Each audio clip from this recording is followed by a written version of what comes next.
Good afternoon to all the viewers and welcome back to ICCA Live, World Class Culinary Online. Today, we have start of another new series of webinars on Mediterranean cuisine, and it is on the flavors of Portugal.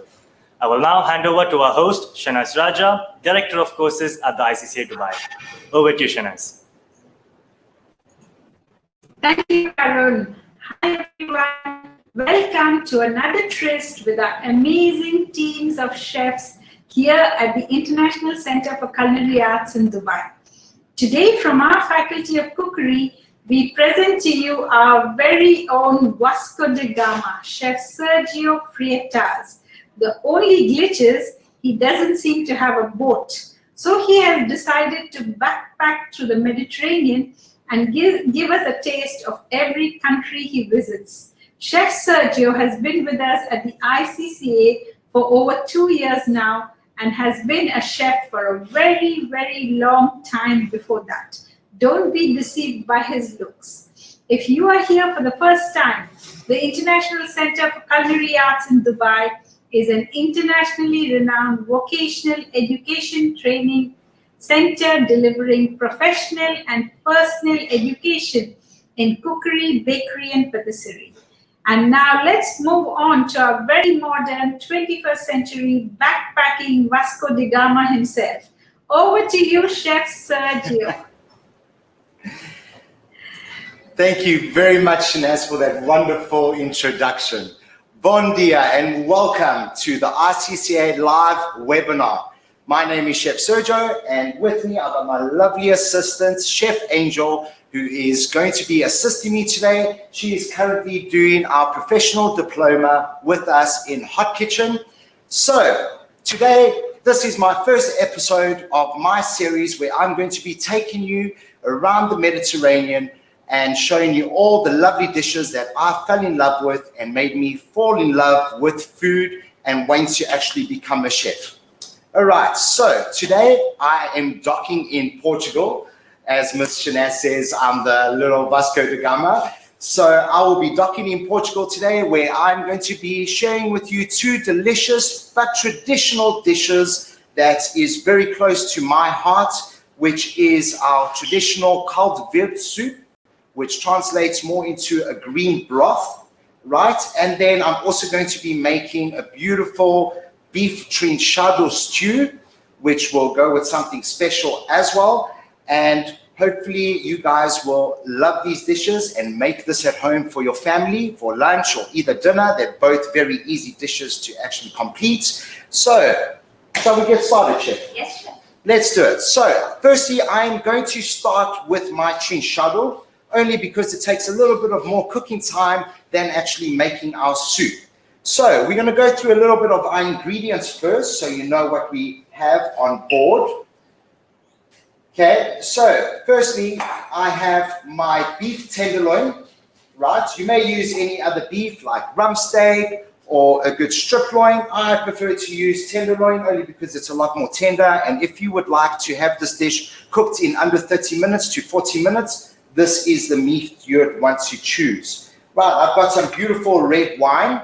Today, I'll be actually using non-alcoholic wine since we're in the UAE.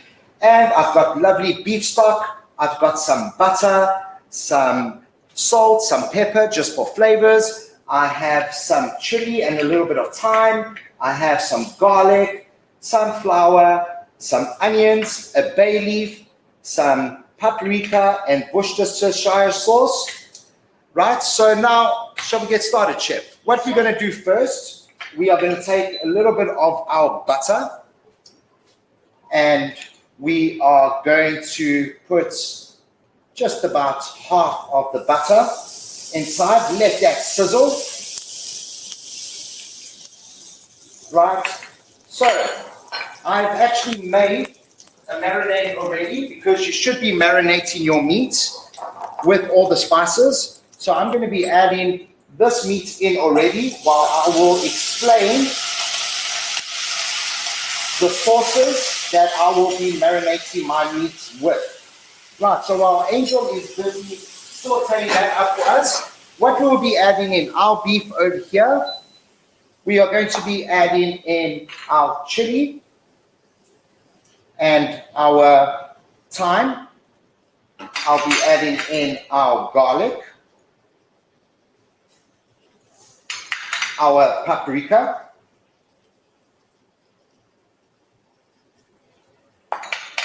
a Worcestershire sauce, a pinch of pepper, and a nice pinch of salt. Put a little extra in there. How's that smelling there, Chef? Very nice. It's already going, yeah? All right, so I shall just be grabbing a spoon over that quickly, and I would be just mixing this around and just getting that all marinated up. Right, now you would want to leave this wrapped up and put it into the fridge for about 30 minutes or so, 30 minutes to 1 hour, depending on the beef that you are using. All right, and that's just gonna actually make all your tougher cuts a little bit more tender once we actually want it. All right, so as you can see onto our pot here, that has gone all nice and brown. So what Chef Angel is going to be doing for us, she will be transferring this beef into another pan, and then we will just set that aside. All right, you may transfer that all into a pan, including the sauce. Then we are going to get started. Now, why I love this dish so much, it was pretty much created in South Africa, right? But if you go into South Africa and you go into the pubs or the restaurants, this is a very, very traditional and famous dish in South Africa, which now has actually gone out of South Africa and more into the Mozambique and also into Portugal, where now you can actually find it, which is fantastic. Right, so in the same pan that is still heating up, we are going to add our leftover butter that we have.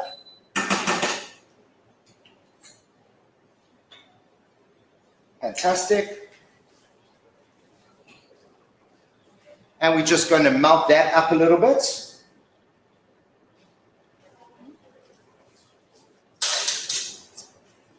Right, melt that up a little bit.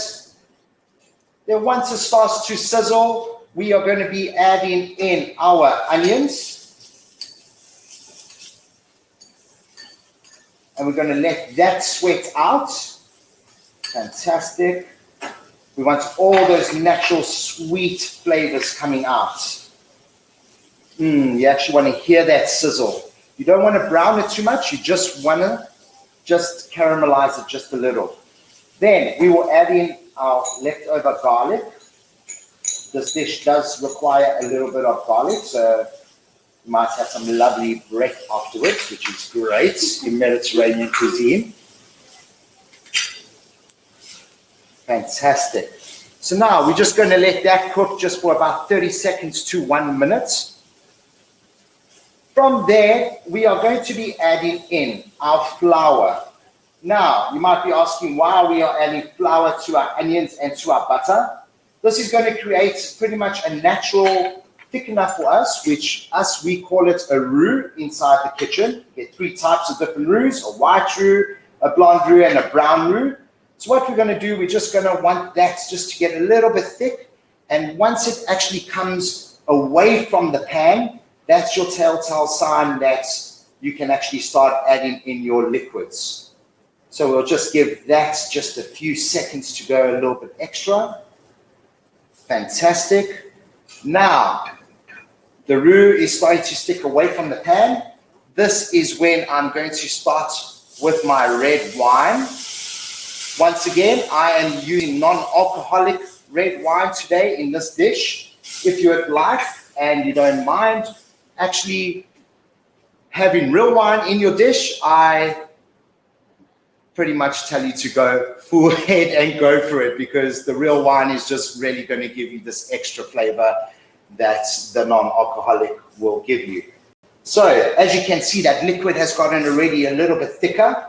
I'm going to be adding in my beef stock. Right, we add that in.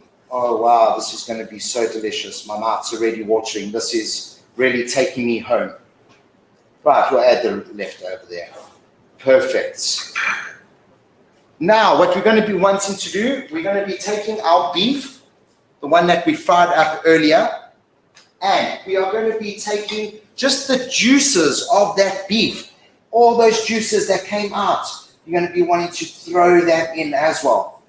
Oh, there's so much flavor happening in here already. It's making my mouth water, literally. Right, that is fantastic. At this stage, you may throw in just one bay leaf in there. There's nothing wrong with that. Now, you might be asking yourself, why have I gone with Mediterranean for my series? I just absolutely love it. In my 16 years of being a chef, I've been around Europe, a few different countries, and just the people, the love that they have for the food, the ingredients, the way of cooking, it just blew my mind. And that's the main reason why I was just like, this is what I want to do for the rest of my life. And when I was told I needed to come up with the series, the first thing that popped in my mind was it has to be Mediterranean cuisine. I have to share these traditional, lovely recipes with all you. Right, so now we will just put this a little bit higher, and we are just going to actually reduce this for a good, I would say, 15 to 20 minutes. All right, don't want to have it on too much of a high heat where it's at a rapid boil. Boiling point is normally at 100 degrees Celsius. So you would like to have it, I would say, at simmering mode, where that's around 96, 95 degrees. All right, that would be perfect. Every 3 to 4 to 5 minutes there or there, you may come around with the spoon and actually skim some of those impurities that is going to come up to the top of your dish. Right, there's nothing wrong with it. You might see like a little bit of a foam come up. That is perfectly normal. That is just all the impurities from the beef stock, and maybe you might have had a little bit of fat in your meat. That's all coming up. So like Angel is doing there, I would say every 3 to 4 minutes you can actually do this. Perfect. Thanks for the example. All right, so once the sauce is actually a little bit thicker and not so watery, that is when I'm actually going to add in my beef. All right, so that is a rapid boil. So we'll just turn that down a little bit. Perfect, 100%. All right, so that is how easy the beef trinchado is actually to make. That's why I love this dish, because literally if you want to cook for your family, girlfriend, boyfriend, wife, husband, anyone, you can literally make this dish in under 30 minutes, and it's so, so tasty, and you can even eat it the next day, and it's even better. All right, so sure you guys might have a little bit of questions. So over to you, Ms. Shanaz. Yes, I do have 2 private questions. Can you hear me, Chef? Yes, I can hear you, ma'am. The first question is, what if I use a tougher cut of meat? What do I do? A different cut of meat, that's perfectly fine, like a strip loin or a rump steak. I wouldn't suggest a type of meat that still has the bone inside, right? Because then you're going to have to braise it, and that's going to have to be done over an hour or 2, to be honest. So if you are going to use a strip loin, or you're going to use a rump steak, which is not tenderloin, right, and is a lot tougher, of course, when you marinate it, you're going to have to marinate it maybe for about an hour to an hour 15 minutes. And then from there, you add it to your liquid, and you're actually going to have to cook it out for at least 45 minutes to 1 hour, opposed to the tenderloin, which will be literally 20 minutes to 30 minutes. But definitely, ma'am, you can definitely use other cuts of meat. You can even use chicken. You get a beautiful chicken trinchado. You can make lamb trinchado. So you can make a whole bunch, to be honest. Okay, so Aisha would like to know, instead of wine, what could you use instead of wine? Instead of wine, the thing is, with a trinchado, traditionally, the flavor that you get out of the sauce, it's very, very winey. So to be honest, if you wouldn't put the wine inside the beef trinchado, it wouldn't really be a beef trinchado. It would be more of just a beef stew at the end of the day. So the wine is pretty much the main ingredients of a good traditional beef trinchado. Okay, so another private question, Chef. Do you teach Portuguese dishes in the diploma program? So in the diploma program, we actually more focus on the French techniques and more of the Italian cooking. So we don't really focus on the Portuguese style of cooking. But onto a little bit of that flavor, we do have 1 or 2 Spanish dishes, which we do make, which is absolutely delicious. But in the professional program, we do go for more the traditional French and Italian style of cooking, ma'am. Okay, so now what we'll do, Chef, is we'll put out a poll for our audience. Oh, fantastic. Can you see it on your screen? Can you see the poll? I can see it, ma'am, yes. Yeah, so it says, which reaction causes meat to brown when searing? So we wait a little bit to look at what's coming in. Okay, fantastic. So 75% of the people say caramelization and the remaining say enzymatic browning. So we actually have a good question out there. Definitely, ma'am. I totally agree. Okay, so you can tell them the right answer. So the right answer will be the Maillard reaction, definitely. All right, so almost right, guys. Unfortunately, most of you got it wrong. If I can see right, 16% of you got it correct. I can't see the rest. I think it's 57% chose caramelization, and the rest chose the third one. So close, 20% of you guys got it right. But that's why you want to come to the ICCA, guys. You want to learn all the basics with us, all the little foundations. You know, once you got the basic technique of cooking, the kitchen literally becomes your playground, which that is what it's all about. And we got different courses from amateurs to so many different courses. I won't really go much onto about it, but definitely come check us out. So, shall we start our next dish? Yes, sir. I'll just Is there any more questions? No, I'll just clarify something for them. So caramelization is when sugar browns. So when you cook, when you brown onions, you say caramelize the onions because onions have a high sugar content. Maillard reaction is you use it when protein browns, like when your eggs brown or your meat browns, or even in the oven when your cakes and your baked goods brown. It's a mixture of caramelization and Maillard. And enzymatic browning is when cut vegetables or fruit brown because of the enzymes in them, and they get oxidized, and that causes the browning. Okay, so can you? 100%, ma'am. Yes, you can continue. All right, so on to our next dish, which is the traditional Verado. All right, I love this dish. I grew up with this dish. If any of you have Portuguese friends or ever been to a Portuguese wedding or a festa or any special occasion, 95% of the time, this soup is going to be served, right? So let's look at our ingredients, what we got for our soup. Very basic ingredients, but absolutely delicious. We got some onions. We got some carrots, which is optional. We got some garlic. Some lovely chorizo. Today I'll be using beef chorizo, right? Traditionally, we like to use pork chorizo, right? I've got some potatoes in some water, and then I've got my kale, my chicken stock, and a little bit of olive oil. Right, so let's get started.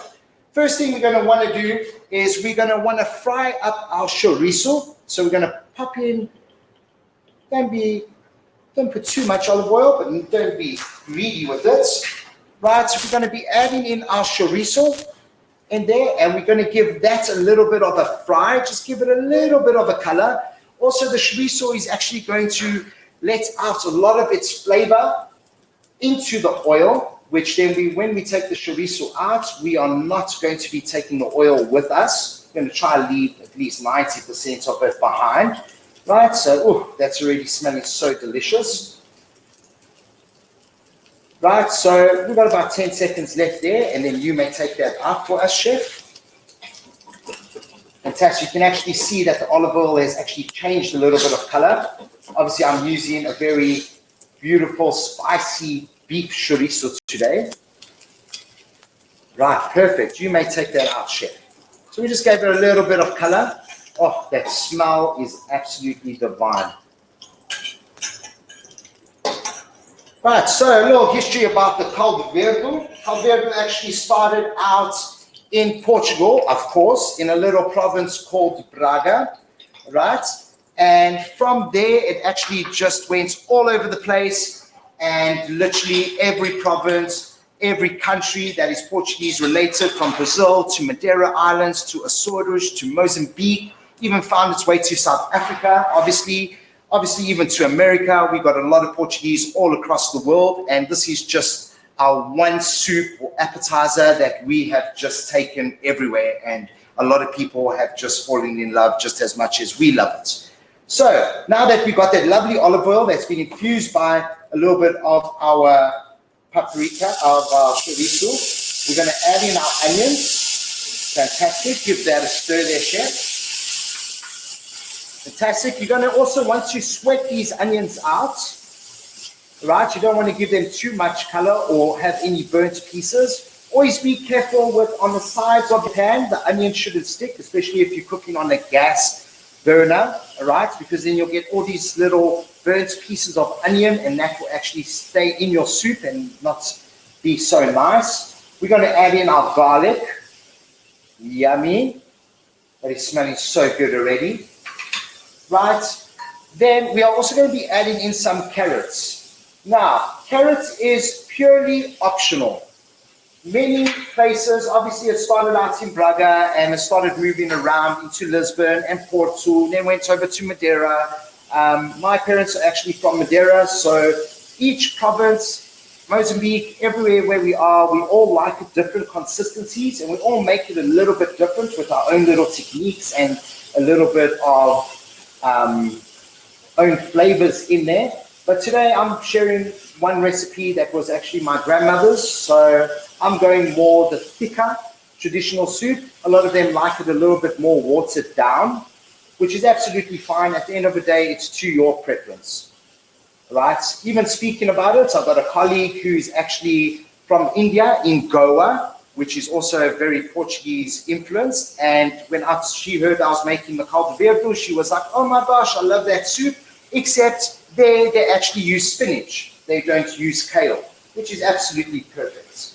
All right, so now that we have this getting all nice and caramelized, chef, you just want to pass me the strainer over there? All right, I've got my potatoes over here. All right, I put them in water, only because I don't want oxidation to start, and I don't want my potatoes to actually go black or anything. So I put them in water. I'm just going to give them a little bit of a strain here. I take some of that water out, or all of the water out. Right, that's great. Okay, I'm just going to pop them back in here. Perfect, thank you, chef. Right, at this stage, I'm going to be adding in my potatoes.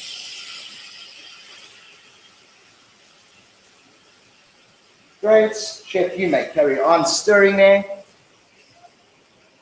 Okay, so now as you can see, there is a little bit of scum on our beef chinchado, and the liquid is starting to get a lot thicker. All right, so we'll just take that last piece of scum off. All right, and then we will be adding in our beef. So with the potatoes on the caldo verde, we're just going to pretty much saute that up for the next minute or two, and just let some of those flavors actually get through to the potatoes. Fantastic. How's that smelling, chef? It's very nice. It's smelling good, right? Yeah, I want to eat it already. You want to eat it already? I think you're going to have to fight the RCCA team, the cameramen at the back there, because I can see them licking their lips already. All right. So that is looking great. So at this stage, all right, our potatoes are going nice and beautiful with our carrots and our onions and our garlic. Right? I'm just going to add in our beef into our chinchado now. Right? Oh, this is where the magic happens, guys. All these flavors from the beef, it's just going to get a lot better. Oh, I can smell it already. All right, so now that our soup is on that stage, I've got some beautiful warm. Make sure it's warm. Never put cold stock into your soups. Right? We're going to add our stock into our potato, carrots, and onion mix. Right, perfect. I'm just going to put the heat up to 3 will be great. Just want to get that back up to a simmer. All right. And now what we're going to do with the soup, we're actually going to leave this for about 10 to 15 minutes until your potatoes are nicely cooked or the carrots are nicely cooked. You can always grab a little spoon in there and have a little taste. If it just pretty much not al dente, which means to the bite, if you want it to be on the top of your tongue and your palate, and if you squish it down in between each other, it should just pretty much become mashed. That's your telltale sign that your soup is actually ready. Okay, so you may bring that over, chef. So because of our microphone is a little bit sensitive, all right, I'm not going to be blending my soup in front of you. Already, I've actually made one already, which has been going for about 20 minutes, and then I blitzed it up. So over here, obviously, to blitz up your soup, always be safe, right? Always use a hand blender, right? If you are going to use like a milkshake mixer or anything, be super careful. If you're putting something hot in there, it could explode and you're going to make one big mess around your kitchen, right? Put it in, be careful, give it up a good puree, and that's about it. You will get that product at the end. Okay, so now that that is just warming up quickly, we will be adding, I think it's almost there. Perfect, that is quite warm already. You can see some steam coming off there. Now I've got this beautiful kale, all right? With the kale, what you can do, a lot of places and a lot of people, what they like to do with their called Verado, they actually like to put their chorizo sausage straight in the soup and actually cook it with the soup. Then at the end, actually take it out and slice it up. That will give nice flavor. Some people actually like to chop up their chorizo, put it into the soup at this stage, even before, then actually blend the chorizo into the soup, all right? I'm going my old school grandmom way. So we all fight for the chorizo at the end, because at the end of the day, it is a potato and kale soup. It's not a chorizo soup. So I'm going to keep our chorizo for just a little bit of garnish at the end. So going to get my kale, going to throw some kale in there. Don't be shy, take a good handful or two in there. Make sure it's chopped up quite fine, right? Because you don't want these big long strands in your soup. Right, the longer you cook it, literally, I'm just going to add in another little pinch in there because there's nothing like having so much kale in there. Right, pretty much the longer that you're going to be cooking the soup for, it is going to start changing color and go more green. Right, the lovely thing about this soup as well is the lifeline of the soup, the shelf life of the soup. You can literally make it today as long as you cool it down correctly and you store it correctly. At the end of the day, this soup can last up to 3 to 4 days, and every time you warm it up, it's actually even better and better and better. So that's coming up to a nice simmer again. We're going to let this go just for another 5 to 10 minutes, and then we will check our seasoning, and then we can start plating. So I'm sure we might have some more questions about the soup maybe. Over to you, Ms. Shanaz. Sergio, I'm enjoying the chat as always. Thank you, ma'am. And you know, we have Monica watching you. Say hi to Monica. Monica, does she have the same surname but with a D in front of it? A D in front of it? The only one and only Monica, your sister. Okay, I think that might be my sister. To be honest, she did send me a message saying, I miss your cooking. So, hi, sis. Okay, so shall we put out a poll for them, Sergio? Oh, definitely, ma'am. Let's do that. Yeah. Okay, so we've got a poll out for them now. And the question is, what other greens can be used instead of kale? Because, you know, everybody may not be able to get kale. So let's kale, see. correct. Yeah, so we have a lot of lovely answers coming up. Okay, so 25% say lettuce and broccoli, and about 20, it keeps changing all the time. As I talk, it keeps moving. This is so difficult. Okay, so 50% say it's Swiss chard, collard greens, and mustard greens. 22% say Savoy and Chinese cabbage, and 33% say lettuce and broccoli. So which one is it? Oh, definitely the last one. Swiss chard, collard greens, and mustard greens, I would say, are my next choices if I could not find some kale. Obviously, the lettuce, I wouldn't really go lettuce. Broccoli, I could maybe try broccoli. You know, like a nice, beautiful, creamy, well, there's no cream, but potato, broccoli soup can always sort of work. I could try that out. Savory and Chinese cabbage, I could maybe leave that out, but definitely leave out the lettuce. Definitely. Okay, so go ahead, Sergio. That's it. All right, thank you, ma'am. Okay, so All yes, right, you know the conversation we had with Julita about spinach in Goa. So we have Yes, we seem ma'am. to have a few Goans on the show, and it says spinach is used in Goa. Yes, definitely spinach is used in Goa. And, you know, I have made it before. Traditionally, in any Portuguese home, in our back garden, we got some Swiss chard or some kale growing, like a lot of it.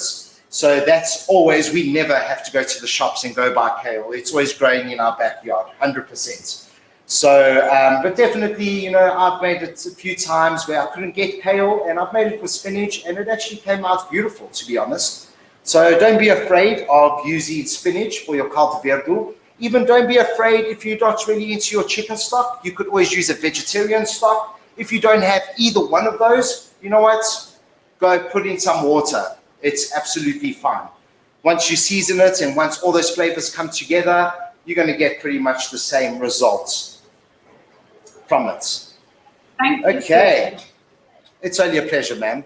So, at this stage, a lot of people would actually throw in their chorizo, which, you know what, I am going to do that. I'm just going to throw in just a little bit, just to infuse some of that soup, all right? The rest I'm going to leave as pretty much a garnish.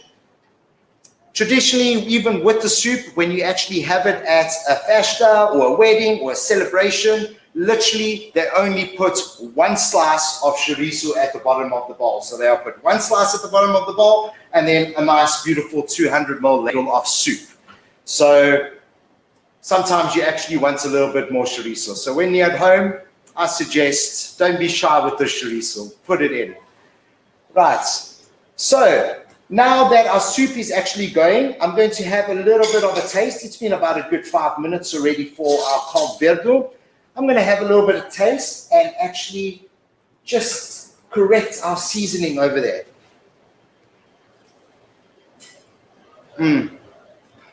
Hashtag Monica, you are missing out, my sister. Definitely. Okay, that actually tastes better than mom's, but don't tell her. Please do not tell her. All right, so now I'm just going to be adding in a little bit of salt and pepper to it. Salt and pepper, right? It's purely up to you. I'm going to add quite a bit. It's actually a little bit bland at the moment, but all those flavors are there, right? I do suggest maybe if you don't really want to see the black dots in your soup, maybe use a little bit of white pepper. I actually like using a little bit of black pepper as long as it's not big and thick. Right, that looks absolutely amazing. All right, so pretty much our soup is almost done. That's about 2 minutes to go. I can see that our chinchado is pretty much there. Could reduce a little bit longer. So I'm definitely going to be plating my soup first, and then I will go onto my chinchado and plate that up. Okay, so moving on to my soup. I have beautiful rolls, right? Traditionally, the soup will be served with Portuguese rolls or a traditional roll called the Brao, B-R-A-O roll, right? It's a beautiful roll just to dip into your soup and just go absolutely mad, right? I do have a ladle here. Here we are, right? So I'm going to be serving up my soup at the moment, right? While that chinchado just gets there a little bit more. Oh, that just looks absolutely amazing. All right, my soup is a little bit thick. A lot of times I've been to many friends and families' houses. Some people make it a lot watery. Some people like it a little bit thick. For me, that is the perfect texture.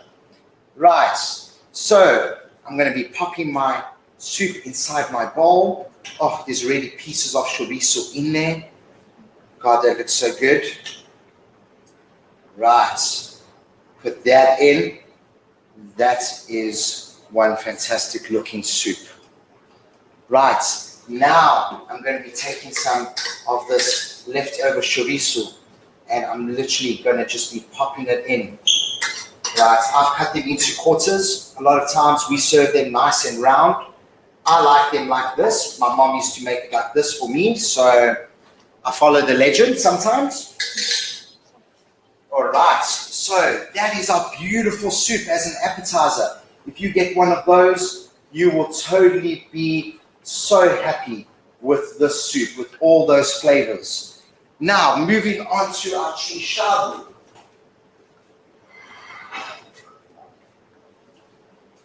Moving over onto our chinchado, we have a bowl. Now, certain pubs, certain restaurants, when they actually serve their chinchado, you have the option of actually having fried rice, French fries, mashed potatoes. At the end of the day, it's really up to you what you want to enjoy it with.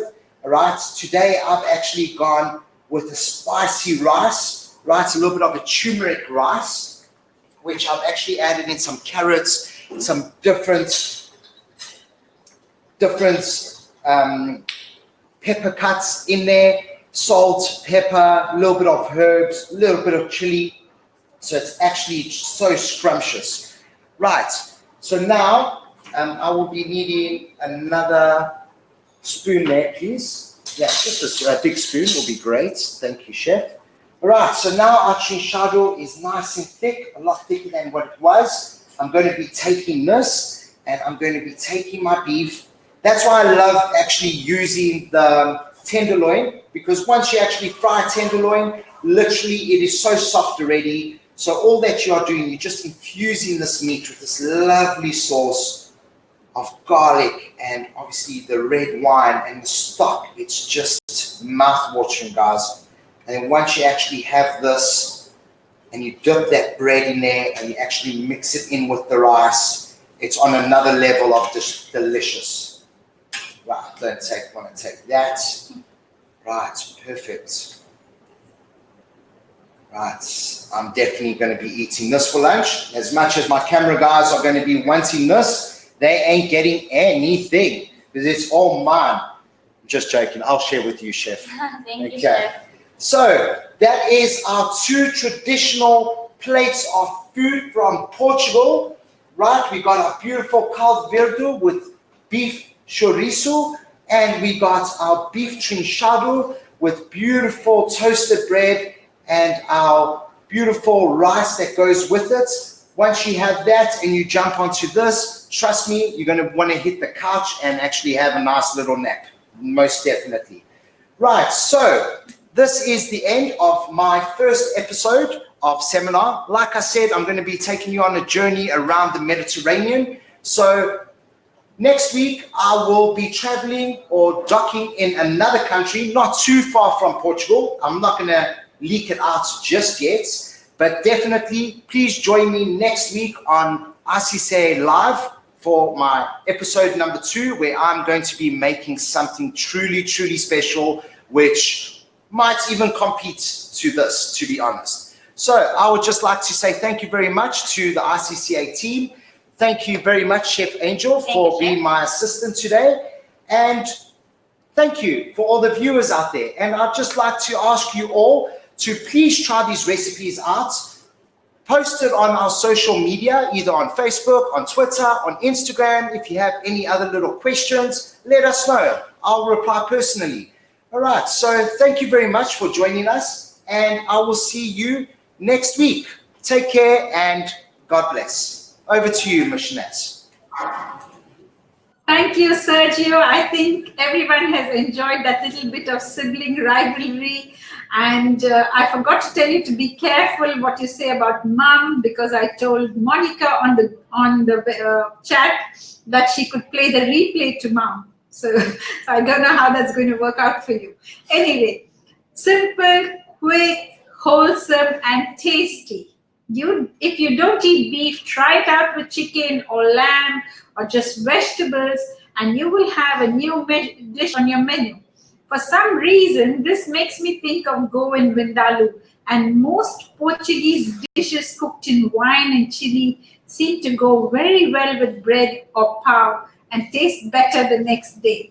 Hope you enjoyed this demo. Stay tuned for the sourdough bread demonstration with Chef Sally on Saturday, same time, same place. Over to you, Karun. Thank you, Chef Shanaz.